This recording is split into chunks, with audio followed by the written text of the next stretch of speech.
we'll get to the news. Stop the music. It's time for news.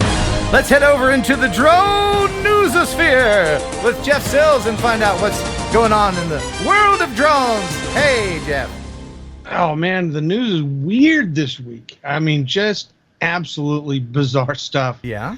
To get it started first, the Air Car, a dual-mode aircraft vehicle, moved closer to production this week, fulfilling a key development milestone by doing a 35-minute flight from the international airport in Nitra to the international airport in Bratislava on June 28th.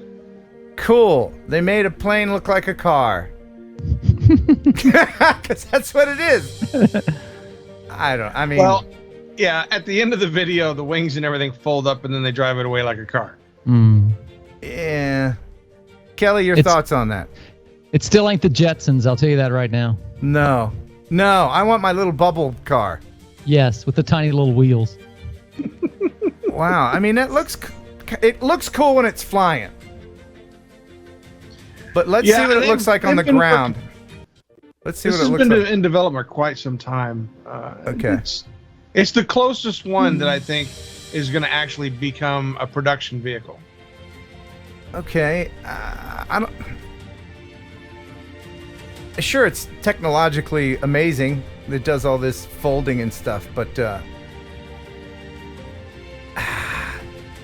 doesn't that weaken the frame as an airplane? It gives it more failure points, doesn't it?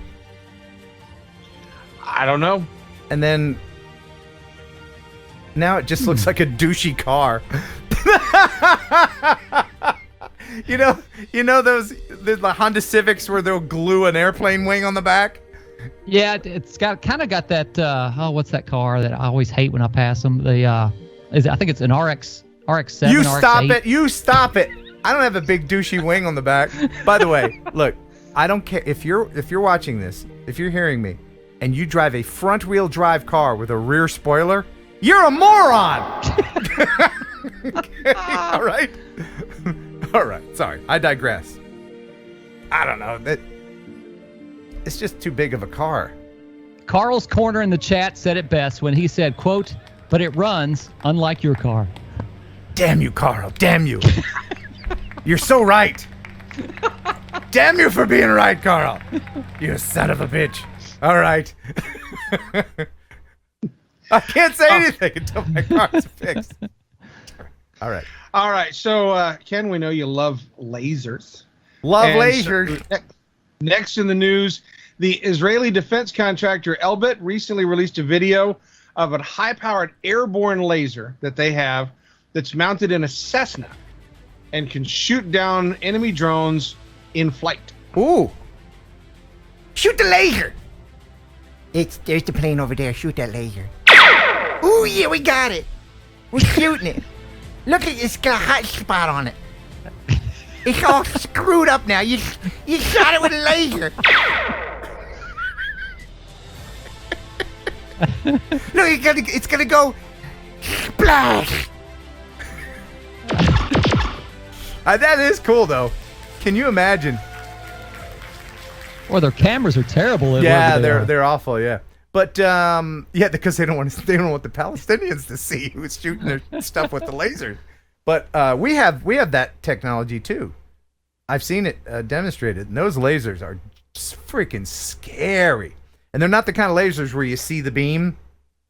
You know, you're not going to see. It's not the Jetsons again. It's like or Star Wars or whatever. It's just like a hot spot appears on something they're tracking. It's really amazing. Yeah, it is amazing, and the simple fact that they were able to put this in just a normal passenger aircraft and essentially shoot it out of a cargo door on a plane means that this system can be put into almost anything. And as an interdiction device, you can see that they can chase down drones with it. I think it's pretty impressive stuff. But they have to put a speaker on it with a recorded. I mean, it can't be silent. Oh yeah. Right? It's like these electric cars that purposely have engine noise piped through a speaker system so that people can hear them coming, because otherwise they're too silent. I mean, gotta have that noise. Anyway.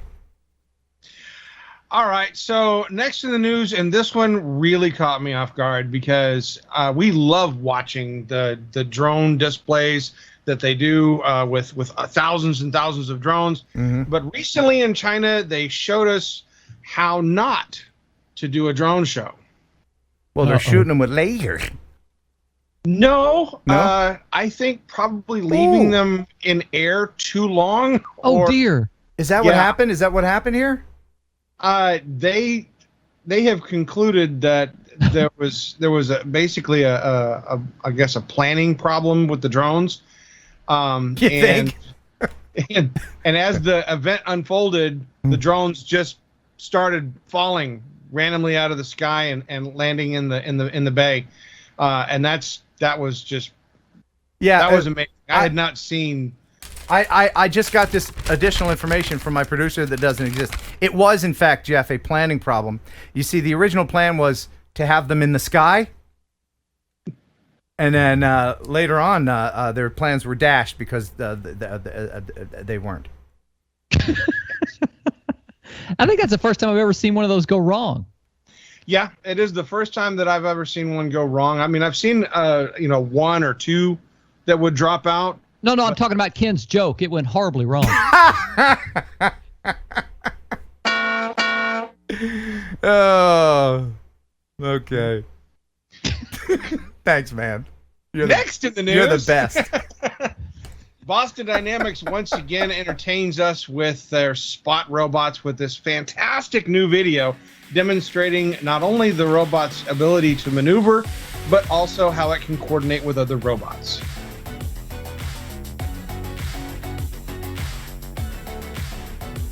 If you saw that in person, would you be terrified? Yes. I mean, I'm okay watching it on a video, but that just looks... Aren't these the same robots that are being bought up by police departments across the country? Yes. And didn't They also use them in manufacturing locations. They use them as sentries. They use them in dozens of different tasks. And Boston Dynamics is pushing really hard to standardize these types of robots throughout multiple industries. So right now, this is all kind of new looking to us, but these will become as innocuous as drones are now. You know, remember when we flew drones and the crowds would gather? Well, now people are used to them. Yeah. But this might take a while. Once the price drops down and they become more, available to the general public, then you'll see a dramatic change. But that still proves that Boston Dynamics is way ahead of everybody else when it comes to the robotics. They never cease to amaze me. Yeah. All right. So the Department of Energy, or the DOE, has got a very special, unique place that probably most people don't know about. It's a Nevada National Security Site called the NNSS, and this is where they test and I guess develop counter unmanned aerial systems. Test bed with a realistic, agile outdoor test bed for the NNSS. I think we protect the nation by providing this venue for people to game against UASs. We own the airspace. We own it surface to infinity. However, we schedule 14,000 and below on a daily basis, which gives quite a lot of airspace for any of the customers to come in and use their assets to be flying. We can also do directed energy. The FCC regulates spectrum throughout the country. Somebody can come out and say, I want to do almost any type of testing in this space, and we can accommodate. We literally have the ultimate playground for national security testing. If you can imagine it, we can do it here. You come in, you get to do what you need to do to test out and validate your equipment. Wow. So it's a place dedicated to making drone snuff films. Nice. Yeah. Nice. Yeah. So out in the Nevada desert, they have the place to kill drones. Yeah. Yeah. All right. So recently, there was a new, I guess, drone pioneer that's come to the surface of Auterion, and they've developed a drone that is, I guess, an enterprise drone So this is not something that the general public would have access to, but it's called a PX4, and it has the ability to do, elaborate missions, and there's just a ton of different things that they have listed for this. Primarily designed to work within various ecosystems, so it can fly in multiple weather, cold weather, warm weather, etc. And it's an Android system, so it has a common OS, so that they can use it and get it working with multiple different types of platforms. Okay. Don't you think, though, that if they're going to test it, they should paint it a color other than snow? Hey, man, where's our drone? We put it... Oh, there it is. Okay, I didn't see it for a second. Okay, over there. All right. Well, back on the subject of drone shows, I know that Ken is constantly letting us know that he would love to be able to go and see a drone show. And now, just 7 hours away from Ken, is a drone show that happens almost every day, probably. Developed by Intel, Dollywood now has a drone show. So what you can see behind us right now is a few of the dance shows that take part before our drone experience every evening during our summer celebration, which runs now through July 31st. Just a great way to end the evening with all this fun behind us. And then the drones, they'll come out, just a great memory maker for folks who come out to the park this summer. And those drones are something we've done in collaboration with Intel, so to be able to work with a company like that is very exciting for us. It's new for the theme park industry, so we're glad to be able to give that to our guests this summer here at Dollywood. Yeah, I can't do it. I can't do it. I'm allergic to line dancing. You have to line dance before you can see the show, right? No. Oh, okay. I thought that was the price of admission is line dancing and wearing boots. No. Okay. Okay. Because I won't. So, all right. So the whole world was watching in the end of 2019 and through 2020 in Northern California when fires burned through thousands and thousands of acres, destroying 20,000 structures and 153 acres of land. In the midst of all of that devastation, though, lots of animals, pets, etc., went missing. And this enterprising gentleman is using drones to find lost pets. My name is Douglas Thrawn. I've been flying drones ever since they first came out. I was one of the top cinematographers for filming real estate. I was just like, you know what, I'm not really fulfilled doing this stuff. My passion is environmental activism. I'm using the drone to rescue animals. 1, 2, maybe 3 dogs there. Look at those muffins! These animals, so the rescue groups capture the animals. Because of the drone, this little life was saved. Hurricanes, fires. At some part of the world, there was pretty much always a disaster of some sorts. I gotta fight for the animals and fight for the wilderness. Hey. Come here, baby. Come on, pup. Koalas, kangaroos. Come on, piggy. 3 horses. There are definitely pluses and minuses to rescue work. It's hard not to fall in love with them and want to take them home with you and give them a proper, happy place to be. Witnessing the people when they get their animals back, it gives you an incredible feeling to be a part of something like that. Oh, that's awesome, man.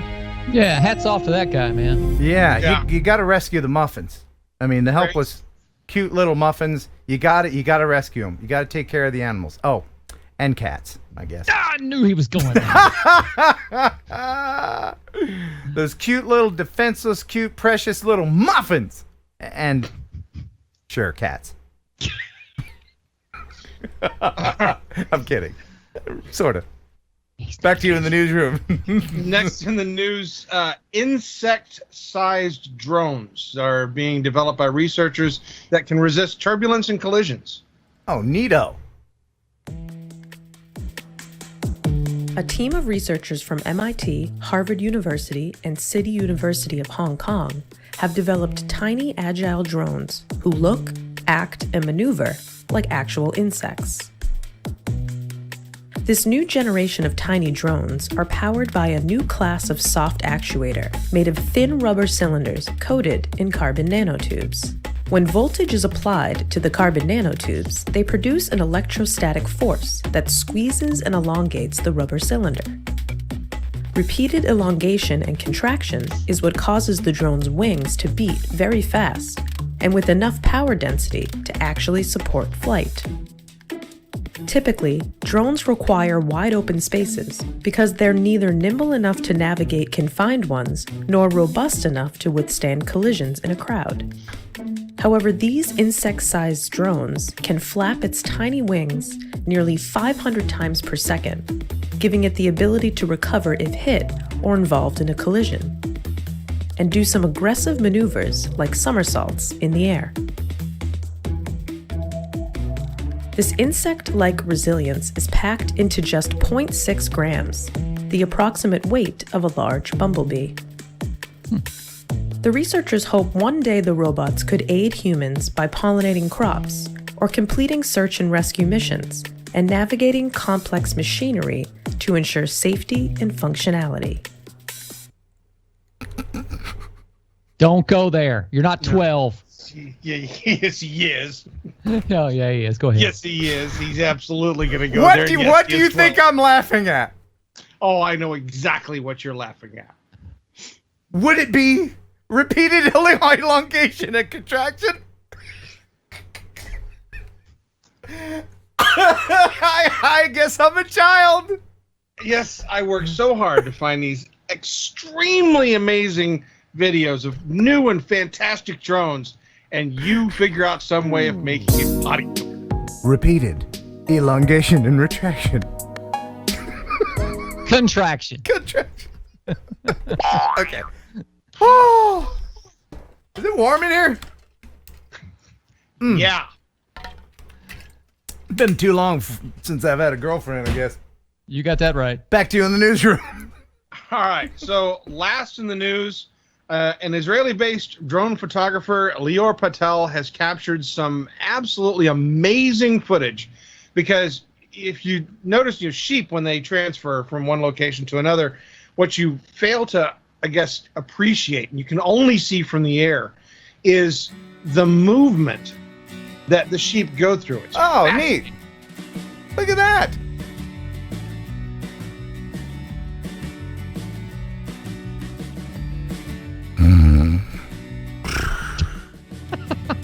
I'm sorry, I started counting them. My bad. No, that's neat, man. That's pretty amazing. Yeah, that's cool. Yeah. Something you would never see this from the ground. You would never appreciate just the complexity of these sheep moving through different areas. It's beautiful to watch. That is neat. And these herds range between 1,000 to 1,700 sheep. So it's a lot of sheep moving. That is so cool. They look like little bugs. Yes. Yeah, it does. I'm thirsty. Gimme. Wow. That was cool. Very cool. I am a little sleepy, though. I was counting a couple of them. Yeah, don't count the sheep. I don't want to do that. Jeff, thank you so much. Is that it? Is that all the news? That's all the news. Okay, I'm going to add one more thing. And I got an email from your friendly neighborhood FAA. And that's just because I'm on the mailing list. It wasn't anything bad. But I got this. And I bet some people didn't know that your registration will expire after 3 years. Did you know that? No. I thought it was good forever. That's what I thought. But some of my UASs will expire, and you have to re-register them. So they'll send out a notice to you, so it won't be a surprise. But I got that, and I thought, well, they're going to get another $5. So that means my GoPro Karma has already expired. Should I waste $5 on re-registering that thing? If you ever intend on dropping it out of the sky, flying it again, then yeah, you probably should do that. Okay. All right. Well, Jeff, thank you so much for the news. Been a pleasure. All right. Thanks for stopping by. Now get out. This video lovingly sponsored by RemotePilot101.com. If you are serious about making money with your drone, whether it be photography or FPV, well, then you're going to need from the FAA a 14 CFR Part 107 certification. And the best place to study for that certification is RemotePilot101.com. Jason Shepard is a pilot and author of 8 best-selling aviation flight training books. And yes, taking tests suck, especially government tests. But Jason breaks it down into 10 easy lessons into little digestible pieces that even someone like me can learn from. And if I can do it, you can do it, by golly. Each lesson is streamlined. There's no fluff. Everything you need to know for the test and nothing more. Plus, it's regularly updated, so if something new comes out, a new regulation, or the FAA just has a mood swing, Jason will let you know about it. Get the knowledge, become a Part 107 certified drone operator. There's never been a better time to get certified, so get the smarts you need to pass that test at RemotePilot101.com. Use Heron18 to get 30% off. That knocks the price down to $104. Look at that! Boom! Magic time! You wouldn't drive without a driver's license. Don't fly without a UAS license. RemotePilot101.com.